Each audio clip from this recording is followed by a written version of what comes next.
Yo tout le monde, aujourd'hui on se retrouve pour une toute nouvelle vidéo. J'espère que vous allez extrêmement bien aujourd'hui. Aujourd'hui déjà vous avez vu, c'est pas l'angle habituel on va dire. Mais donc voilà, dans cette vidéo comme vous l'avez vu à l'intro, c'est une petite vidéo anecdote les gars. Pour tous ceux qui n'ont jamais vu ce concept là sur YouTube, en fait je vais vous raconter 3 anecdotes. Dans ces 3 anecdotes, il y en aura 2 de vraies et une de fausse. Et ce sera à vous de deviner laquelle des 3 est la fausse. Voilà, tout simplement, on passe directement aux anecdotes. Donc, la première anecdote, elle se passe tout simplement, en fait, je vais vous mettre dans le contexte. Quand j'étais plus petit et tout ça, souvent, j'allais en Espagne et tout ça, enfin j'allais quasiment chaque année en Espagne, mais j'étais vraiment plus petit, je devais avoir 6-7 ans, voilà, aujourd'hui je vais avoir 16 ans bientôt, mais du coup voilà, quand j'avais 6-7 ans, on partait souvent tous les ans en Espagne et tout ça, maintenant c'est fini, mais avant on partait souvent tous les ans en Espagne et tout, et on partait en car en gros, voilà, on partait en car jusqu'en Espagne et tout ça, mais du coup, cette année-là...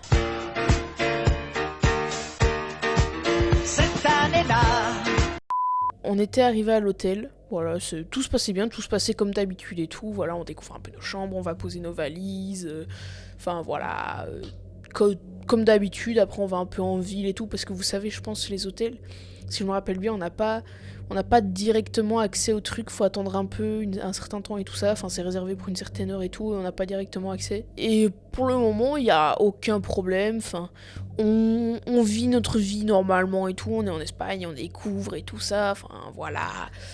On découvrait un peu la ville et tout, on allait un peu dans les magasins, et du coup, ben voilà, après on rentre à l'hôtel, on a nos clés et tout ça, vient le soir. On dort comme d'habitude normalement et tout ça, il n'y a aucun problème. Du coup, le lendemain matin, on sort quoi. Et il y a un mec un peu bizarre qui est à côté de l'ascenseur et tout ça. Mais du coup, comme on est dans un hôtel, on doit descendre du coup pour tout simplement descendre et aller en ville et tout, aller manger aussi au buffet et tout ça. Enfin, on se pose pas plus de questions. On se dit c'est normal et tout. Il y a des gens bizarres partout, quoi. Enfin voilà, mais ils nous regardaient quand même d'un air assez insistant, quoi. On se sentait un peu oppressé comme ça. Et du coup, on prend l'ascenseur et tout ça. En vacances, je vous ai pas précisé, mais en vacances, on était avec ma grand-mère, ma grande sœur, qui était plus jeune aussi. Aujourd'hui, elle a 20 ans, mais là, elle devait avoir...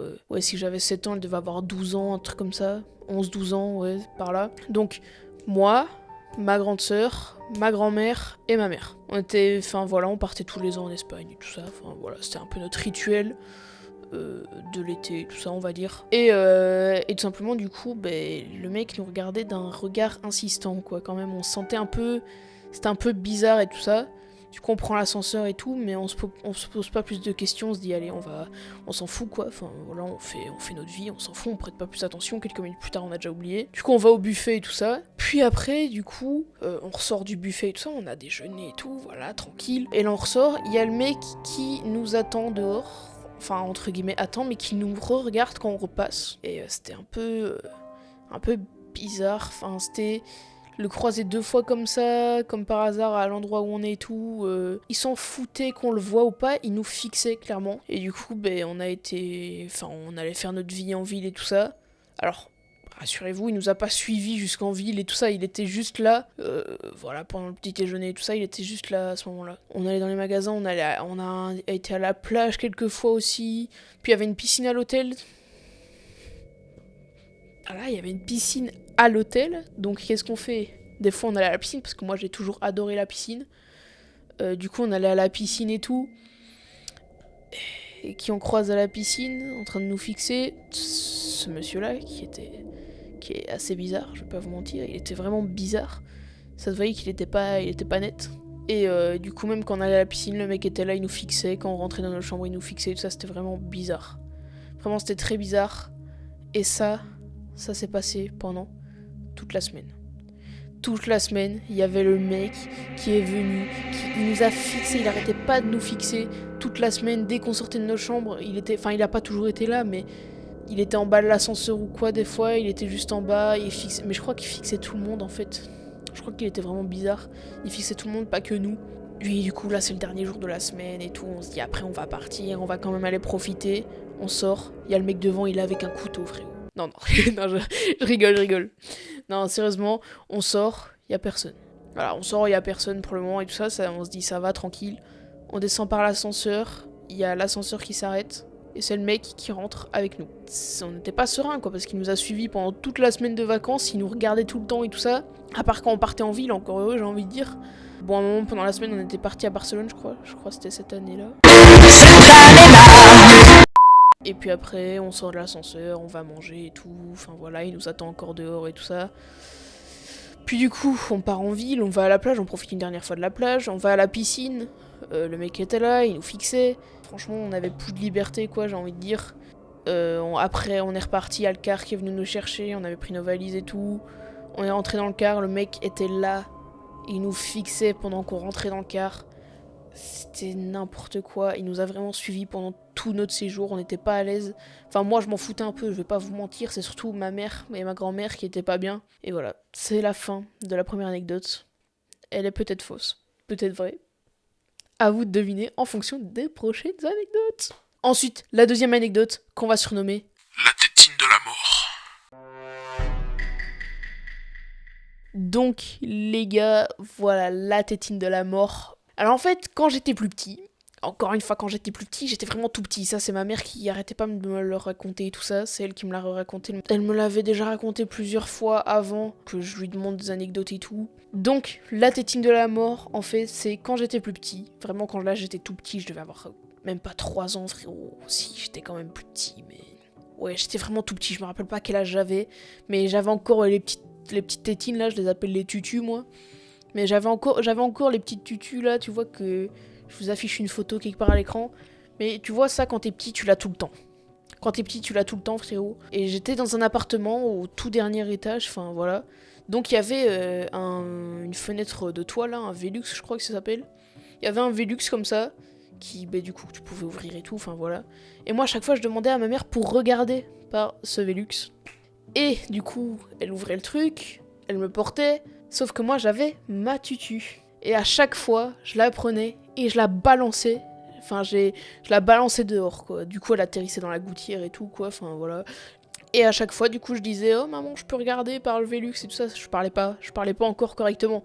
Mais je disais, oh, je peux regarder par le Velux et tout. Elle me comprenait, elle me portait. À chaque fois, je balançais mon truc. À chaque fois, je balançais ma tétine.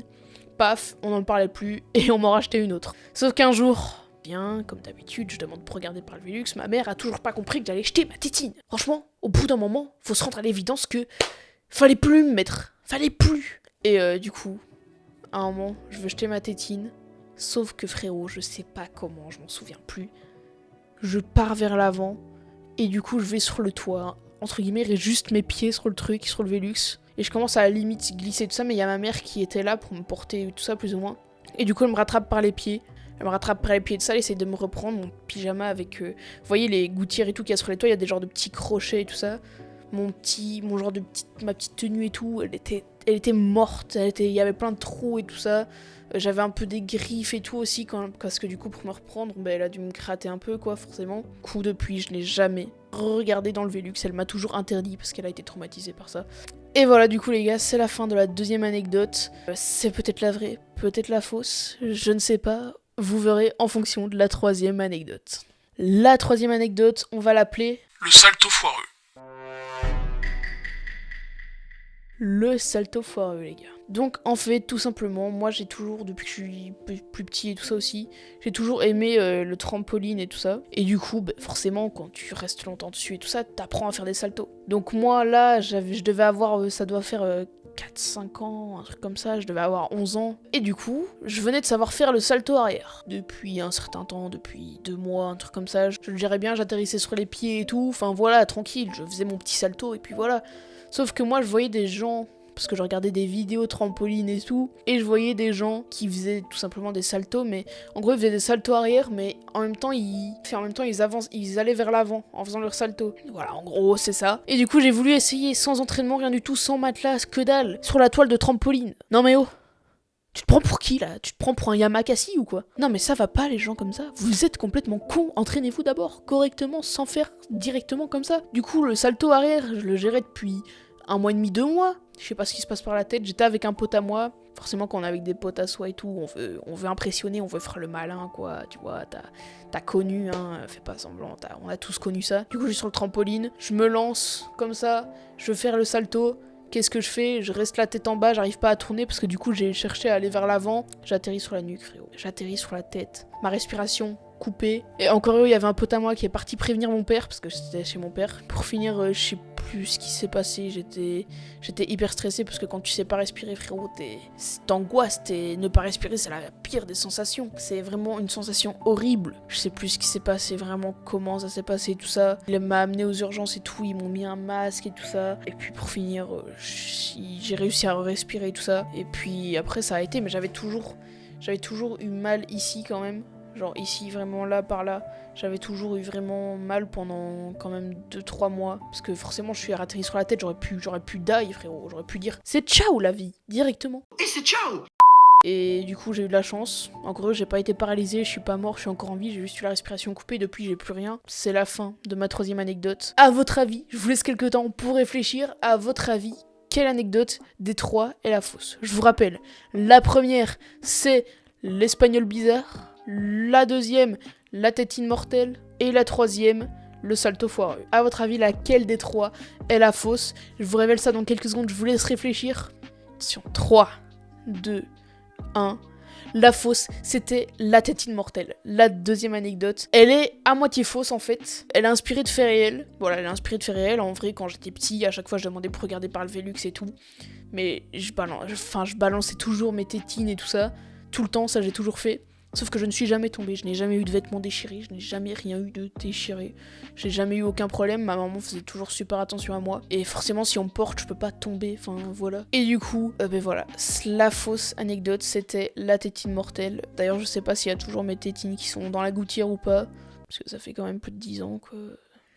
Ça fait presque 15 ans limite. Du coup voilà les gars, j'espère que vous avez kiffé la vidéo. Si c'est le cas, n'hésitez pas à liker, à vous abonner avec la cloche de notification. Je vais essayer de sortir des vidéos plus régulièrement. D'ailleurs il y a une vidéo qui se prépare là. Actuellement il y a une vidéo qui va se préparer. J'ai pas encore installé, c'est une vidéo gaming. Mais du coup voilà, j'espère que vous avez kiffé. Sur ce, ciao tout le monde.